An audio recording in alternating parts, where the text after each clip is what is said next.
Capítulo 3 Canadá. A grande fuga de Musk para o Canadá não foi bem planejada. Ele conhecia um tio-avô em Montreal e só. Entrou num avião e torceu pelo melhor. Ao desembarcar, em junho de 1988, foi até um telefone público e tentou usar o auxílio à lista para encontrar o tio-avô. Como isso não funcionou, ligou para a mãe a cobrar. Ela tinha más notícias. Enviara uma carta ao tio antes de Musk partir, e recebera a resposta enquanto o filho estava em trânsito. O tio tinha ido para Minnesota, o que significava que Musk não tinha onde ficar. Com as malas na mão, ele seguiu rumo a um albergue da juventude. Depois de passar alguns dias em Montreal conhecendo a cidade, ele tentou traçar um plano de longo prazo. May tinha parentes espalhados por todo o Canadá, e Musk tentou entrar em contato com eles. Comprou, por $100, uma passagem de ônibus que cruzava o país inteiro e lhe permitia embarcar e desembarcar onde quisesse. Escolheu ir para Saskatchewan, onde seu avô morara. Após uma viagem de 3.000 quilômetros, acabou em Swift Current, uma cidade de 15.000 habitantes. Telefonou para um primo de segundo grau sem mais nem menos, da estação de ônibus, e pegou uma carona para a casa dele. Musk passou o ano seguinte fazendo uma série de biscates no país. Cultivou legumes e verduras e retirou grãos de silos com uma pá na fazenda de um primo, localizada na cidadezinha de Waldeck. Comemorou o aniversário de 18 anos ali, compartilhando um bolo com a família que acabara de conhecer e alguns estranhos da vizinhança. Depois disso, aprendeu a cortar toras de madeira com uma motosserra em Vancouver, na Colômbia Britânica. O trabalho mais difícil que teve depois de uma visita a uma agência de empregos. Perguntou qual era a atividade com o melhor salário, que vinha a ser um bico limpando uma sala de caldeiras de uma serraria por $18 a hora. De acordo com Musk, você tem que vestir uma roupa de proteção contra materiais perigosos e ficar se remexendo através de um pequeno túnel que mal comporta você. Depois, recebe uma pá e pega areia, gosma e outros resíduos, que ainda estão fumegando, e tem que jogá-los no mesmo buraco por onde veio. Não há escapatória. Alguém do outro lado tem de jogar tudo num carrinho de mão. Se você permanecer ali por mais de 30 minutos, aquece demais e morre. 30 pessoas começaram na função no início da semana. No terceiro dia, restavam 5. No fim da semana, apenas Musk e mais 2 homens trabalhando. Quando Elon foi para o Canadá, o irmão e a irmã dele tentavam descobrir como ir para lá também. Quando ele e Kimball por fim se reencontraram no Canadá, suas naturezas obstinadas e brincalhonas desabrocharam. Elon acabou se matriculando na Queen's University, em Kingston, Ontário, em 1989. Ele preferiu a Queen's à Universidade de Waterloo, por achar que havia mais mulheres bonitas ali. Fora os estudos, Musk lia o jornal ao lado de Kimball, e os dois marcavam pessoas interessantes que gostariam de conhecer. Depois, revezavam-se telefonando para elas e perguntando se estariam disponíveis para um almoço. Entre os assediados estavam o diretor de marketing do time de beisebol Toronto Blue Jays, um colunista de negócios do Globe and Mail e o alto executivo do Bank of Nova Scotia, Peter Nicholson. Este se lembrou do telefonema dos rapazes. Não costumava ser requisitado sem mais nem menos. Eu realmente estava disposto a almoçar com 2 garotos que tinham aquele tipo de iniciativa. Levou 6 meses para eles conseguirem um lugar na agenda de Nicholson. Mas, quando o encontro foi marcado, os irmãos Musk fizeram uma viagem de 3 horas e apareceram pontualmente. O primeiro encontro com os irmãos Musk deixou Nicholson com uma impressão que muitos teriam. Os dois tinham boa aparência e eram educados. Elon, porém, pareceu-lhe claramente ser um contraponto mais geek e mais desajeitado ao carismático e bem apessoado Kimball. Fiquei mais impressionado e fascinado à medida que conversava com eles, disse Nicholson. Eles eram muito determinados. Nicholson acabou oferecendo a Elon um estágio de verão no banco e tornou-se seu conselheiro de confiança. Não muito tempo depois desse encontro inicial, Elon convidou Christy, filha de Peter Nicholson, para sua festa de aniversário. Ela apareceu no apartamento de May, em Toronto, com um pote de curd de limão e foi recebida por Elon e outras 15 pessoas. Musk nunca havia visto Christy, mas na mesma hora foi até ela e a conduziu a um sofá. Ela contou: "Acho que a segunda frase a sair de sua boca foi penso muito em carros elétricos. Aí, ele se virou para mim e perguntou: você pensa em carros elétricos? A conversa deixou Christie, hoje uma jornalista especializada em ciência, com a clara impressão de que Musk era bonito, afável e um tremendo nerd. Por qualquer que fosse o motivo, fiquei muito bem impressionada com aquele momento no sofá, disse ela. Estava claro que ele era uma pessoa muito diferente. Ele me cativou dessa maneira. Com traços angulares e cabelo louro, Christie fazia o tipo de Musk, e os dois permaneceram em contato durante a estadia dele no Canadá. Eles não chegaram a namorar, mas ela o achou interessante o bastante para ter conversas demoradas com ele ao telefone. Certa noite, ele me disse: se houvesse uma maneira de eu poder não comer para trabalhar mais, eu não comeria. Queria que houvesse um jeito de receber nutrientes sem me sentar à mesa para uma refeição. A enormidade de sua ética de trabalho naquela idade e sua intensidade saltavam aos olhos. Aquilo me pareceu uma das coisas mais incomuns que eu já tinha ouvido. Durante esse período no Canadá, uma relação mais profunda surgiu entre Musk e Justine Wilson, uma colega da Queen's. Com pernas longas e cabelo castanho comprido, ela irradiava romance e energia sexual. Ela já se apaixonara por um homem mais velho, largando-o para ingressar na faculdade.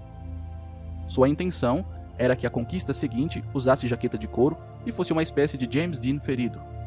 Contudo, quis o destino que Musk, arrumadinho e com sotaque empolado, visse Wilson no campus e logo partisse para a ação, querendo um encontro. Ela era linda, disse Musk. Era também inteligente e uma intelectual com um quê especial. Era faixa preta de taekwondo, um pouco boêmia e, sabe, aquela garota bonita do campus. A primeira investida ocorreu em frente ao dormitório dela, onde Elon fingiu esbarrar nela por acaso e, em seguida, lembrou-a de que haviam se conhecido numa festa. Justine, que estava na faculdade havia apenas uma semana, aceitou o convite de Musk para sair e tomar um sorvete. Quando chegou para apanhá-la, ele encontrou um bilhete na porta do dormitório, avisando-o que ela não iria para o encontro. Dizia que ela tinha de estudar para uma prova.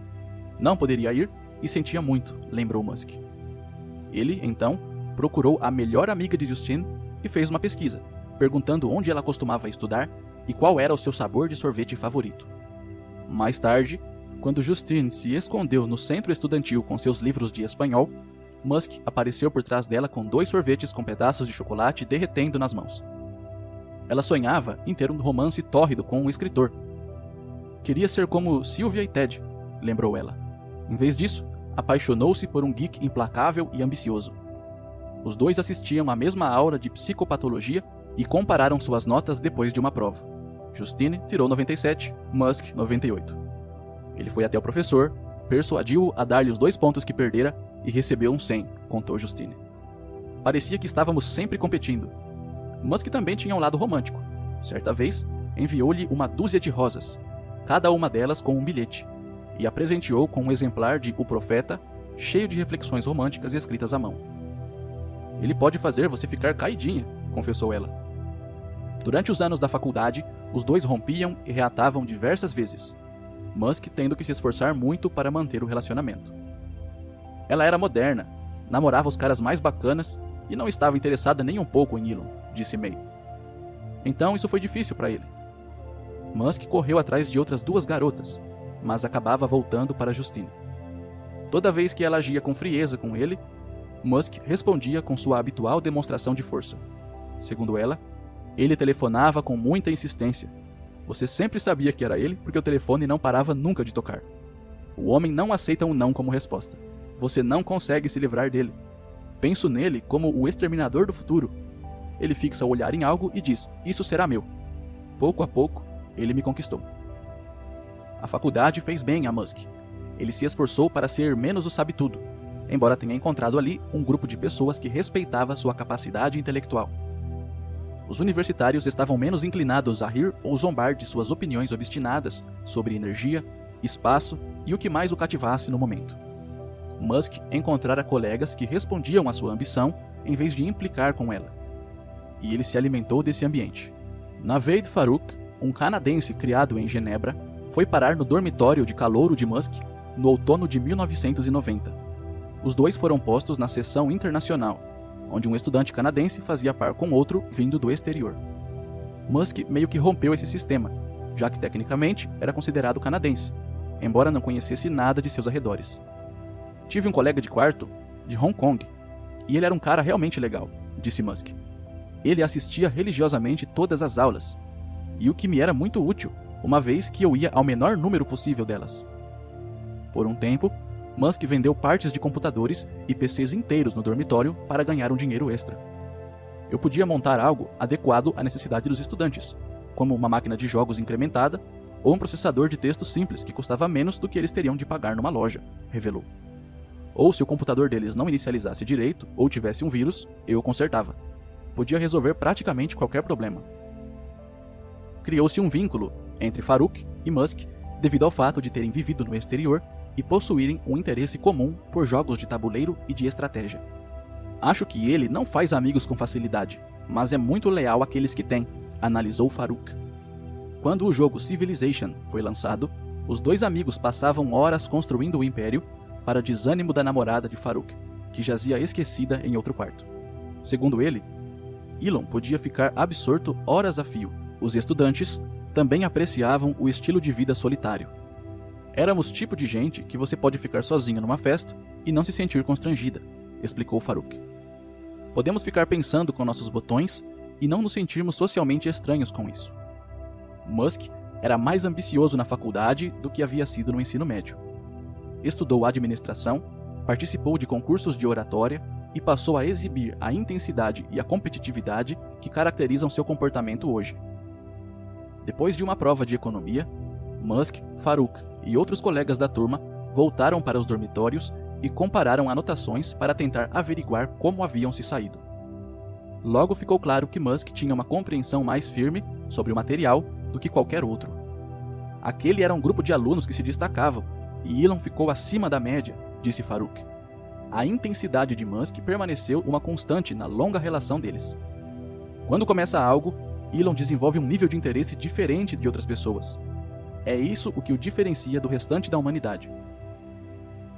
Em 1992, depois de passar 2 anos na Queen's University, Musk se transferiu para a Universidade da Pensilvânia, com uma bolsa de estudos.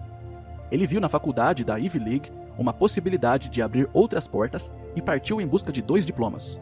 O primeiro de economia, pela Wharton School, e depois de bacharel em física. Justine permaneceu na Queen's, correndo atrás do sonho de se tornar escritora, e manteve um relacionamento à distância com Musk. De vez em quando, ela o visitava, e às vezes o casal se encontrava em Nova York para um fim de semana romântico. Musk desabrochou ainda mais na nova universidade e passou a se sentir confortável de verdade ao conviver com seus colegas da física. Ali, ele conheceu pessoas que pensavam como ele, contou May. Havia alguns nerds e ele gostou muito deles. Lembro-me de ir almoçar com eles e ouvi-los falar coisas de física. Diziam A mais B é igual π ao quadrado, ou algo assim. Riam alto. Foi bom vê-lo tão feliz. Contudo, mais uma vez, Musk não fez muitos amigos no corpo mais amplo da faculdade. É difícil encontrar ex-estudantes que se lembrem dele.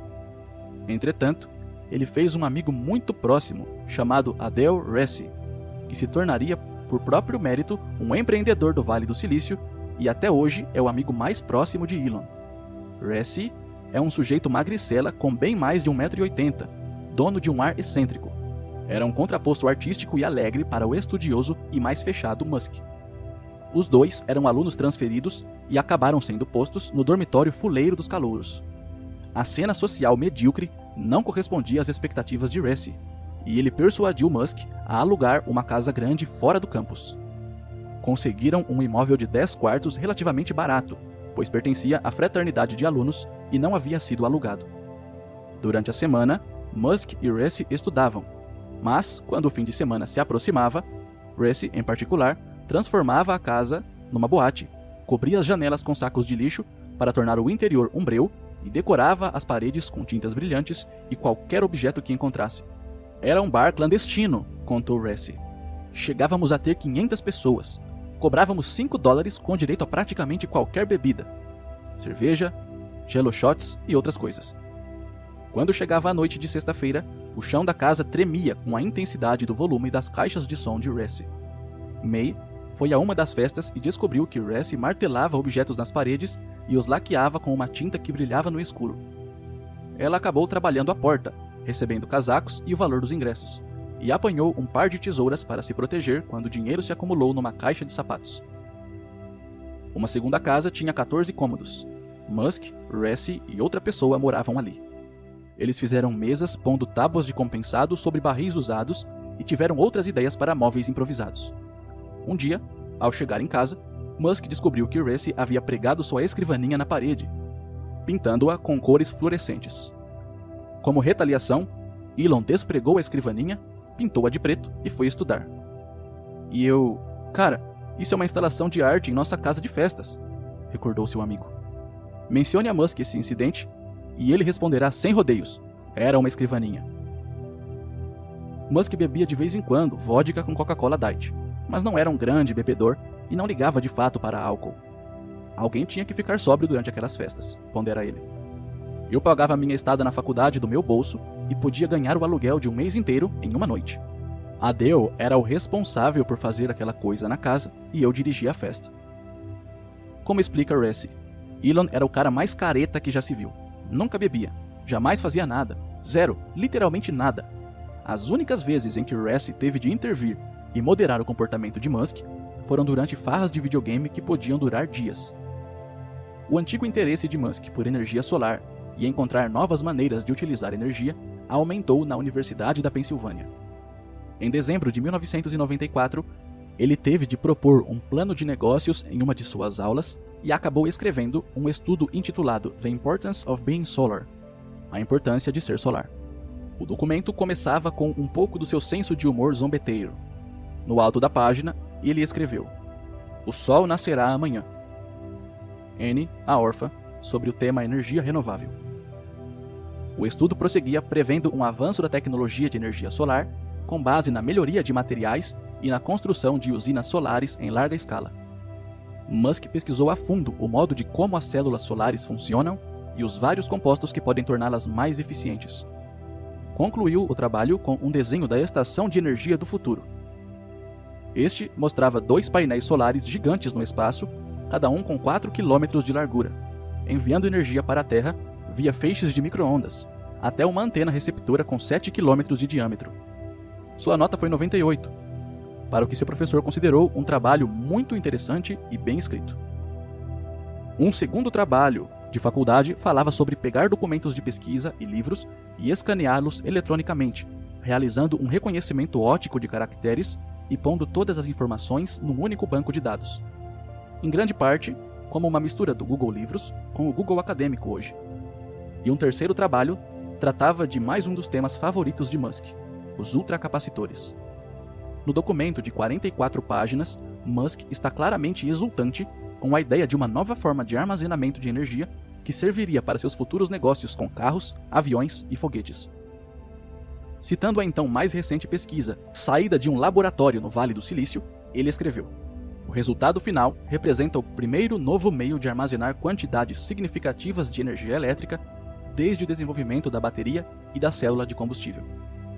Além disso, como o ultracapacitor retém as propriedades básicas de um capacitor, pode fornecer energia com uma rapidez 100 vezes maior do que uma bateria de peso equivalente e ser carregado tão rapidamente quanto. Ele recebeu a nota 97 por seu esforço e elogios por uma análise muito completa, com estudos financeiros excelentes. Os comentários do professor foram exatos. A escrita clara e concisa de Musk é o trabalho de um especialista em lógica, indo de um ponto a outro com precisão. Contudo, o que realmente se destacava era a capacidade de Musk de dominar conceitos de física difíceis em meio aos planos de negócios. Mesmo naquela época, ele mostrava uma habilidade incomum para descobrir um modo de transformar um avanço científico em um empreendimento lucrativo. Quando começou a pensar mais seriamente no que faria depois da faculdade, Musk considerou, por um breve período, entrar no negócio de videogames. Era obcecado por eles desde a infância e fizeram um estágio na área. Entretanto, passou a considerá-los um objetivo não grande o bastante. "Eu gosto muito de jogos de computador, mas se fizesse alguns realmente bons, que efeito isso teria no mundo?", argumentou. "Não muito grande, com certeza. Embora tenha um amor intrínseco por videogames, não seria capaz de me forçar a fazer disso uma carreira." Em entrevistas, Musk costuma se certificar de que saibam, que ele teve grandes ideias durante esse período de sua vida. Como costuma dizer, ele sonhava acordado na Queens e na Universidade da Pensilvânia, e em geral chegava à mesma conclusão.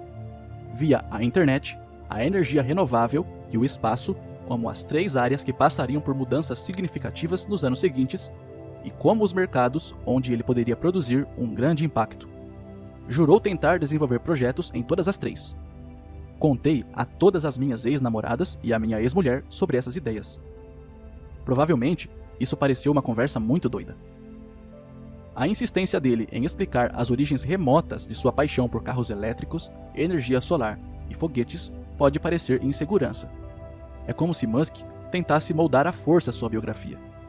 Contudo, para ele, é importante a distinção entre se deparar com algo e ter uma intenção clara.